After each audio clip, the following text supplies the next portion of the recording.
So hello everyone, आज का video हर एक नीट 2024 एस्पिरेंट के लिए है जो चाहता है कि फिजिक्स में वो 180 ऑन 180 स्कोर करे। अभी यार काफी समय बचा हुआ है अपने पास, लगभग 11 से 12 महीने हैं नीट 2024 की एग्जाम के लिए, जो मई की फर्स्ट वीक में होगा, फर्स्ट संडे को। कैसे प्रिपरेशन शुरुआत करें, ठीक है। पूरे साल भर मैं तुम्हें गाइड करता हूँ कौन सा क्वेश्चन इंपॉर्टेंट है, टॉपिक कौन सा इंपॉर्टेंट है, कुछ टॉपिक्स की ट्रिक्स वगैरह मैं पढ़ाते रहूंगा यूट्यूब के ऊपर ही, ठीक है। लेकिन शुरुआत कैसे करनी है और कैसे इनिशियल बूस्ट या लीड लेनी है फिजिक्स के अंदर, यह आपको आज के टाइम पता करने वाला है। तो वीडियो अच्छी लगती है तो लाइक कर देना, चैनल को सब्सक्राइब कर लेना, और टेलीग्राम ग्रुप है अपना यार, अथर्वा अग्रवाल ऑफिशियल। फिजिक्स के लिए बहुत कंटेंट वहां पड़ा हुआ है, ठीक है, पहले से जो आपके सीनियर्स ने यूज किया है, और कंटेंट आपका आ रहा होगा, तो वहां पे जाके वो सारा कंटेंट जो है वो एक्सेस कर सकते हो।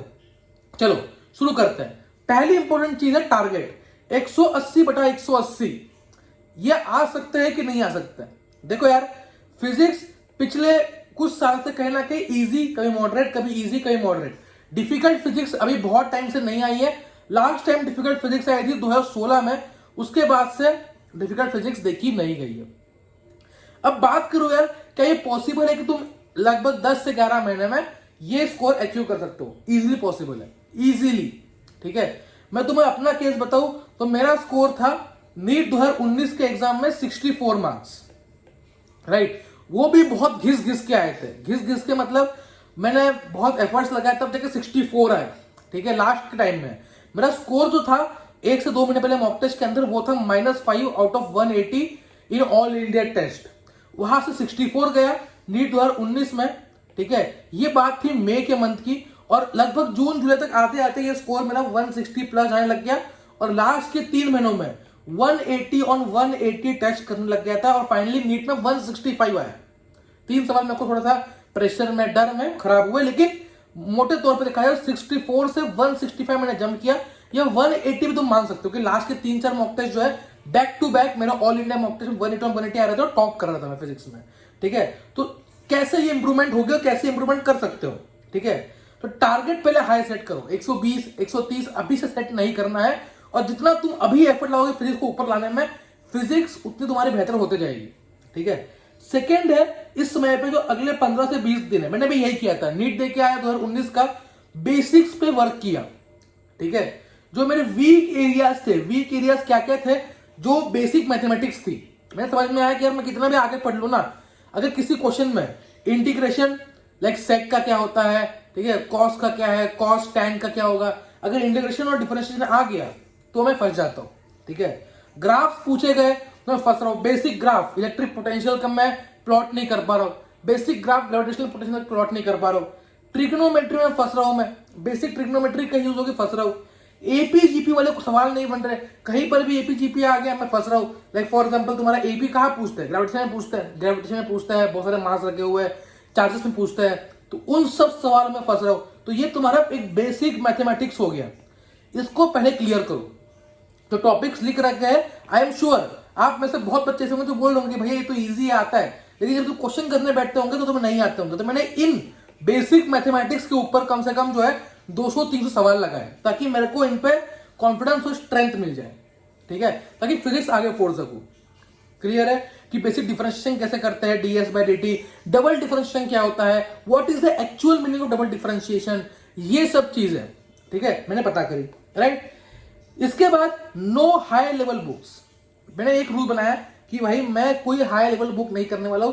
मैंने टॉपर्स के इंटरव्यू देखे, हर कोई कह रहा है एससी वर्मा की, हमने डीसी पांडे की, हमने ये किया वो किया, 10 बुक्स के, कई टॉपर्स ने भी कह के इरोडो कर दी, तो जेई एडवांस के लिए होती है, ठीक है।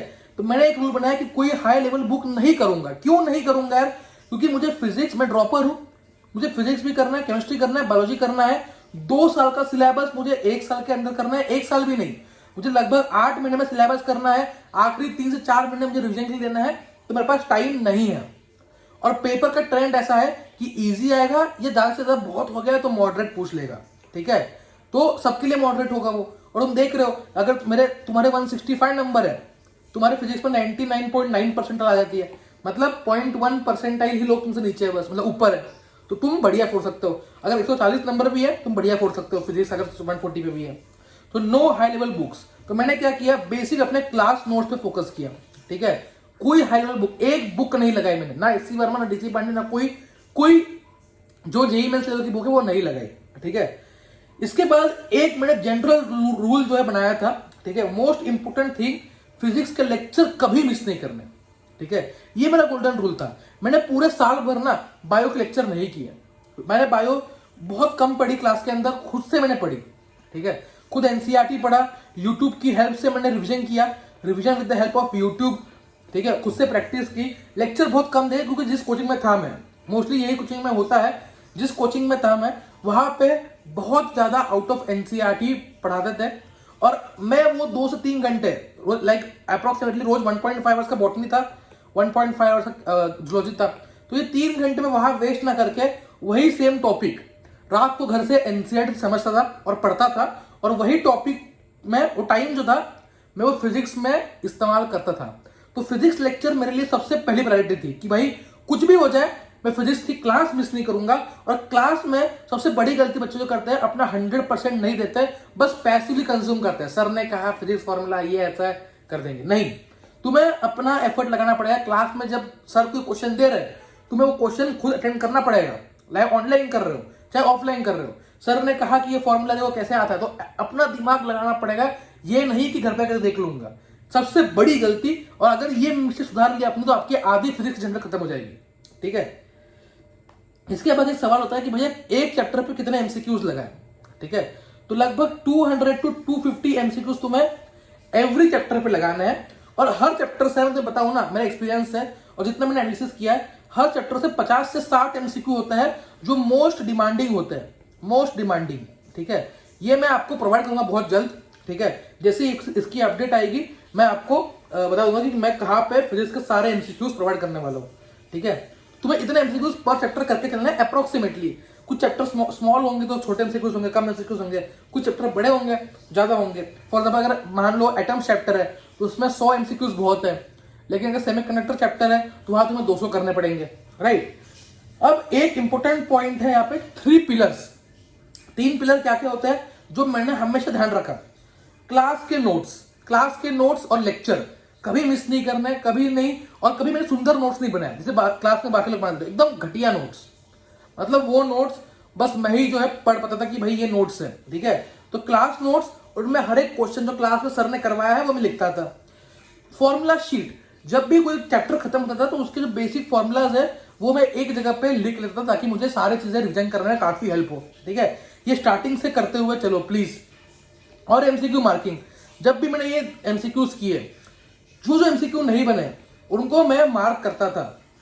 किसी को 1 स्टार, किसी को 2 स्टार, किसी को 3 स्टार, ठीक है।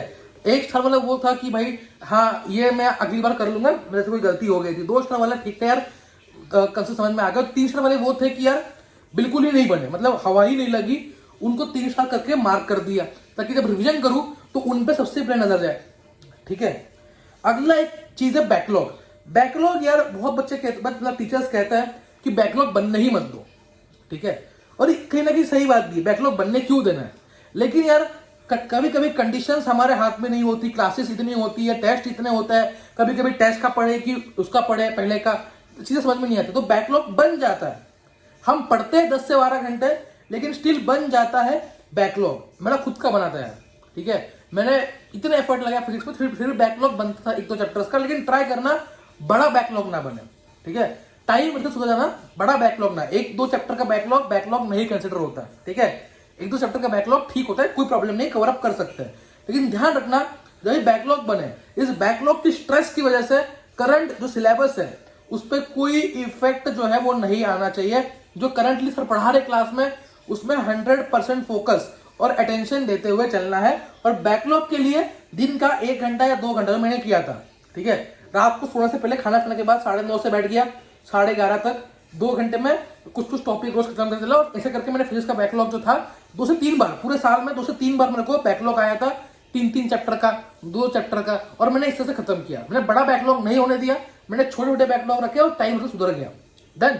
तो बैकलॉग बन सकता है, बी रेडी फॉर इट, लेकिन बनता है तो कैसे खत्म करना है। अगर इस पे एक और वीडियो चाहिए, जिन बच्चों का 11th बैकलॉग है पूरा, अगर वीडियो चाहिए कि भैया 11th बर्बाद हो गया है, बैकलॉग है, अब एक प्लान बना के दो जिससे मैं बैकलॉग क्लियरिंग स्ट्रेटेजी बना के उससे बैकलॉग क्लियर करूं, तो बढ़वा दूंगा, राइट। तो ये सारे पॉइंट्स है जिनका अपने को ध्यान रखना है। टारगेट हाई होना चाहिए ताकि अगर गिरे भी, लाइक मेरा टारगेट 180 था तो मैं गिरा भी तो 165 पे गिरा, ना कि 120 110 पे। तो टारगेट 180 रख के चलना है, बेसिक स्ट्रॉन्ग करके लेनी है, बुक्स अपने डिसाइड कर लेना है और लेक्चर कभी मिस नहीं करना है, ठीक है। चलो, all the best, bye bye. अगर वीडियो अच्छी लाइक कर दें, सब्सक्राइब कर लेना। ऐसी और धमाकेदार वीडियो आपको मिलती रहेगी चैनल के ऊपर, ठीक है। ऑल द बेस्ट एंड सी या।